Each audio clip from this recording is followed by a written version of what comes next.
Okay, so first things first, just want to shout out to Auntie Pauline for convincing me to do this, because to be quite frank, I do think this is a practice in narcissism, and to be quite frank, a bit psychotic to be talking to yourself. But anyhow, today I wanted to talk about brain chemistry.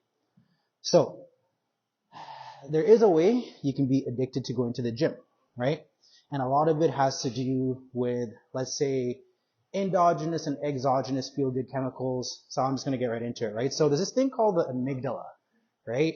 So the amygdala is responsible for fight or flight response. So if you have a background in trauma, what happens is that you have an increase in the size of your amygdala, which means you're then basically constantly responding to fight or flight hormones, right? So cortisol, I believe, is one of them, and there's another one, right?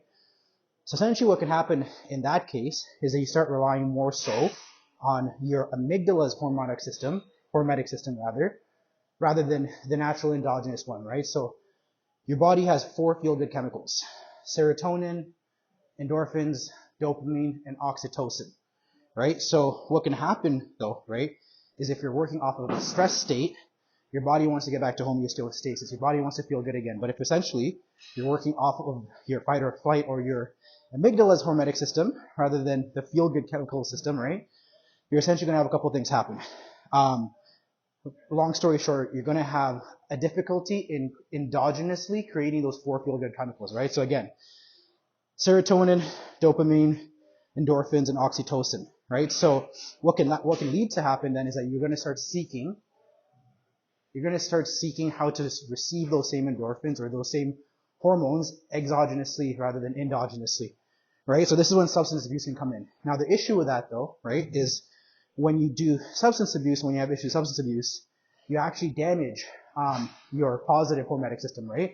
So one of the major ways of that essentially is by shutting down or damaging your dopamine receptors. So it's harder for you to actually get that feel-good feeling because regardless of your body creating dopamine, your body doesn't have the capacity to take it in as much anymore, right? So when you exercise, you actually get, I believe, all four or at least three of those positive chemicals from your natural hormetic system, right? So working out will create serotonin, which 90% of it's actually in your gut.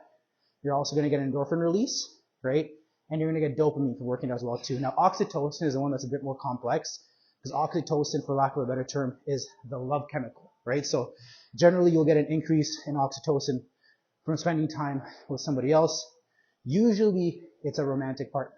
That's how you get increases in oxytocin, right? So what can happen for some people is that when you're utilizing your amygdala's hormetic system too much, the other hormetic system shuts down. So you have a really hard time creating endogenous feel-good chemicals. Now, for a lot of people, they've realized when they go to the gym is practically the only time that they do get those feel-good chemicals, right? And generally, that's when you see people come here more often, be more committed, and, get better results, right? But at the end of the day, the irony of it is that a lot of these people are not actually here for the physical benefits of coming to the gym as much as it is for the mental benefits, right? So for some people, just to really summarize it, going to the gym is quite literally one of the only times that they'll feel good, because it's the only time their body will actually release at least three of those four feel-good hormones, right? So 30 minutes of cardio a day is a great way to maintain that, get the cardiovascular system running, try to get some neutralization of your hormetic system, and that's why a lot of people are actually addicted to the gym. They don't just come here from a vanity perspective. It really, literally is for their mental health.